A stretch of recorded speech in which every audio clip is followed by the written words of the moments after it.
All right, let's move on to the running backs, which hopefully will be less contentious than the quarterback position. Hopefully, probably not. That's apparently how it's going to go. Do you got your running back ranked in the top 10? Because I don't even know who it is. No, because I don't even know who's starting. Perfect. All right, cool. Mm-hmm. You have any honorable mentions? My God. I can't believe they won the Super Bowl last year and you didn't put that dude in. My honorable mentions are really weird because I think once you get out of the top 7, like, who the fuck knows? So I got Kenneth Walker, Jonathan Taylor, and Bucky Irving as honorable mentions. Okay. I have Kenneth Walker. I have 3 for this one. Aaron Jones, and then I have James Cook. I didn't rank Aaron Jones or James Cook, which I'm sure you're surprised to hear me not ranking James Cook, but a little bit. Yeah. All right. Who's sitting at the 10 spot? I got Kyron Williams at the 10. Oh, interesting. I mean, I thought maybe you would have him a little bit higher. I'm not so sure. I mean, I'm just about right there with you. I almost forgot about Kyron when I was putting the list together. So then I thought in my mind, I'm like, Drew's going to have him a little bit higher since I fucking almost forgot about him. My 10 is Bucky Irving. I think he just builds off his rookie season, especially since the beginning of his rookie season, he wasn't the primary ball carrier. I think he's going to have a little bit of a better season, maybe a little bit less receiving yards. I think he's going to have the same amount of snaps, but I think he's going to find his way inside just barely that top 10. My thing about Kyron and Bucky are kind of the same. Like, how do you feel about Devon H Chain? Did you rank him? I did not. So, like, that dude is so boomer bust, and I just think there were so many games last year. Like, Kyron Williams had like 1,400 yards or something. Like, it was a good season, but it's just,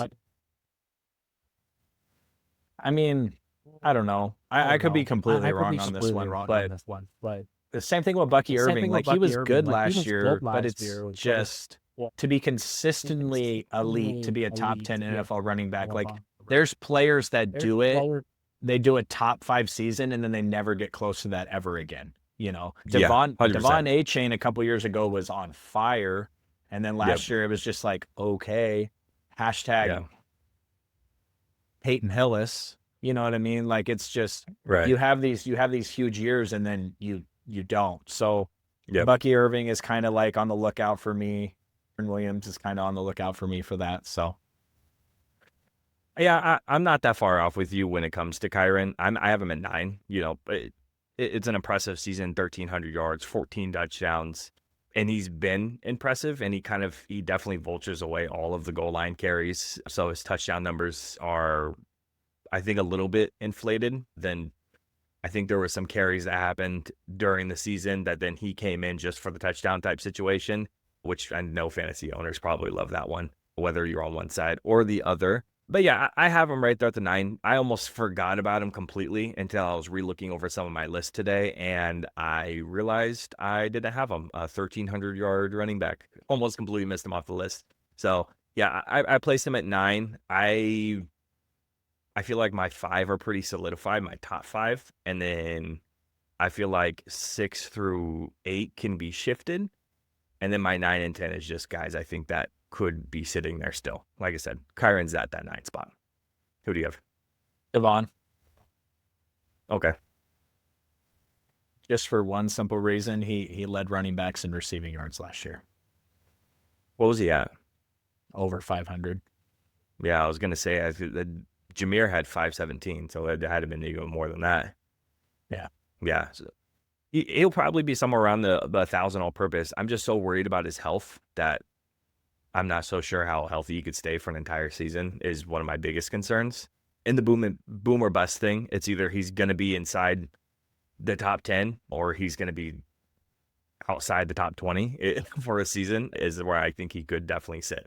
I declined to care about health.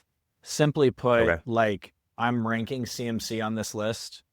because I'm just, if they're healthy, what they're going to do. When we get to tackles, I have Andrew Thomas on my list because if he's healthy, he's one of the best tackles in the league.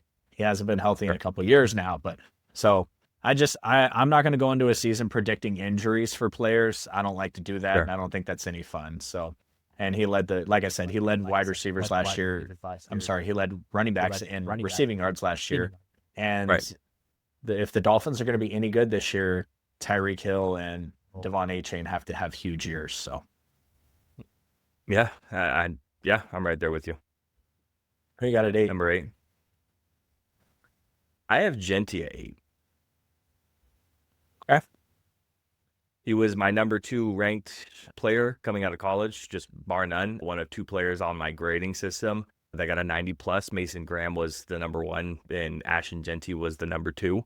I think he has what it takes to be a top 10 running back in this league. I think he's going to have a similar career trajectory of Bijan Robinson, where he's going to get posted about like crazy, just like Bijan's rookie year. I don't think you could have gone on ESPN on Sundays without seeing a Bijan post. And then I think it's going to like take a step down, and then I think he's going to be right back up inside the top 6'10", 5'4" type range. I looked at a lot of rankings for this, and I was quite surprised that like there seems to be a lot of people out there that are missing on Bijan, but we'll get to that. I had James Conner at number 8. He was so hard. I don't have him on the list. And when I looked, like I said, I was looking back at a lot of my list today, and he was kind of one that's kind of hard to rank. He's been decently consistent out in Arizona. I know you got the Cardinals winning like one game, so you don't think they're going to be good at all. But I've seen Kyler play really well, and I've seen James Conner run all over us when we were the best defense in the league. So yeah, I've always got respect for James Conner. But that's why I said everything after 5 was kind of like a crapshoot. I don't have Aaron Jones anywhere near like my top 14, and he might be a top 9 guy this year. Things like that. I have Kenneth Walker as a because he scares me down in Seattle. Sure. Breece Hall, like what are your expectations out of him? I love me some Joe Mixon. What's he going to do this year? Running backs after the top 5 were kind of hard. So what are we on, 7 or 6? Yeah, 7. I have a guy that you had as an honorable mention. I had Jonathan Taylor. Okay. 1,400 yards, 11 touchdowns. But most of it was just honestly, when you look at the numbers, they're impressive, bare numbers. But then when you start getting to the advanced analytics part of it, they're not super impressive because 99% of it is volume. He got a lot of volume carries, especially with the Anthony Richardson stuff. And that continues into this year. The Colts have a really good offensive line that hasn't stopped from last year to this year. And he's still there, and he's still ready to carry the rock. And Anthony Richardson and whoever's going to be throwing the football is kind of a mystery right now. So I think he's going to be sitting on the same trajectory. I think it's going to be a lot of volume carries, and he's going to set 1,200, 1,300 yards, I think. But his yards per carry isn't going to be super impressive. The production's not going to be great, but the volume's going to be there. Yeah, me not having Jonathan Taylor ranked just comes down to like questionable quarterback play, and when your quarterback play is questionable. They stack the box and stuff. Not to throw this back to the quarterback conversation, but when you're talking about like Saquon Barkley, like Jalen Hurts will throw that damn deep ball. So you can't come up on the box regardless of what you think Jalen Hurts is going to do because he'll launch that ball. And so if Anthony Richardson wins the quarterback job and he's the quarterback, I have a lot more faith in Jonathan Taylor having a big season because Anthony Richardson will throw that ball deep. But it's just a lot of question marks for me to say he's going to be top 10 at this point. Number 7 is where I got Genty. Okay, yeah, so a spot higher than I did. And I feel like he could be number 1, to be honest with you. Like, I think he's going to be given every... We're almost a little conservative on Genty, just because we have a lot of respect for the guys in front, I feel like. The only reason why I didn't put Genty higher is because of who I have number 1 ranked at my tight end positional rankings, and I just feel like there's going to be a lot of production coming from that position, so they're not going to have to force feed him as much as you'd think. And Geno Smith, he's not going to take him to the Super Bowl, but he's a lot better than what they've trotted out there the past couple of years. Gardner Minshew and Ritter and all this other stuff. So Aiden O'Connell. Aiden. Number 6. I almost said 5. I spoiled that one. Number 6, I have Josh Jacobs. He was pretty productive the entire year. 1,300 yards, 15 touchdowns, almost 350 receiving yards. There are 2 touchdowns on top of that. Weapons in Green Bay is going to allow him to do a little bit more. He has a history of breaking tackles and being that type of running back in the next level. And the offensive line is good enough to make holes for him. So he gets to the second level and he can break a tackle. He's gonna take it a little bit further than that. So he's incredibly productive, and it's going to continue into this next year. Yeah, I mean, I got Josh Jacobs up at number 3. So I think the Packers are going to have a huge year, and he's going to be a big part of that. Definitely. Yeah. Year 6? I am at 5. Christian McCaffrey. Yep. Yeah, absolutely. I don't think there's too much to say about it. I think the biggest question is the health concerns, is how healthy is he going to be because of the extent of the injury that it was last year and the specialists he had to see and the robust amount of rehab that he went through and then came back and then immediately was taken out again. So I think that's the biggest concern. But if you throw all those out, he's won. If you throw all of it out and he comes back 100% healthy. But 5 is my conservative take with him. And he came back and on a run play was tripped up and slammed his knee into the turf. Like, that's not like a soft tissue injury or anything like that. And who knows if we'd been in the playoff hunt, what would have happened with him after that. So I also, again, I just go back to the 49ers schedule. They're not really playing anybody this year. So there should just be those games where he gets up to 130, 140 fairly easy. And,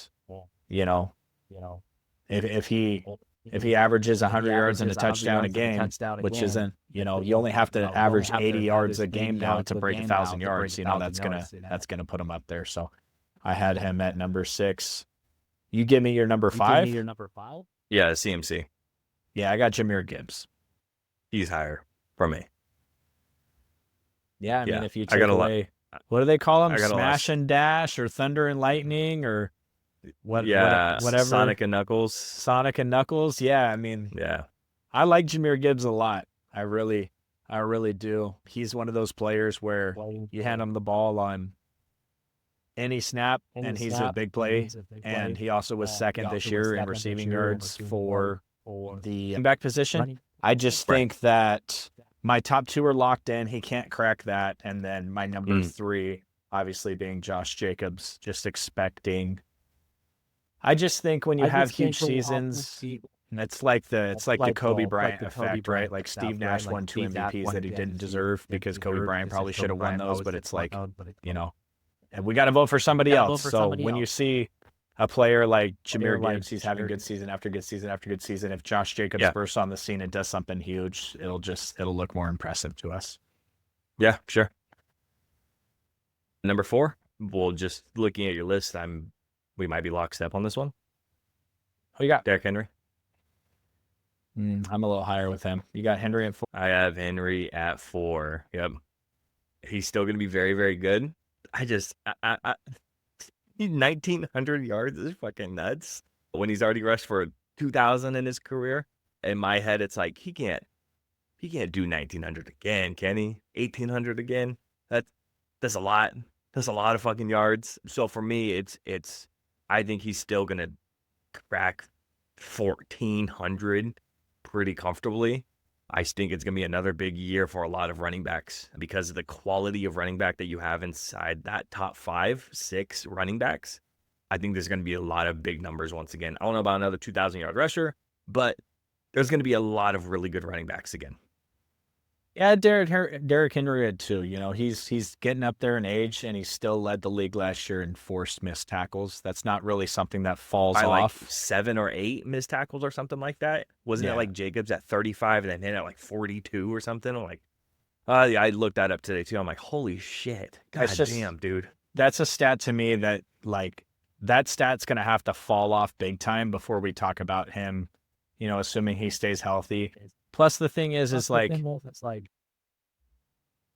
Gibbs is paired with Jared Goff, who doesn't move. And Bijan Robinson is paired with Michael Penix, who knows what we're getting out of Michael Penix this year.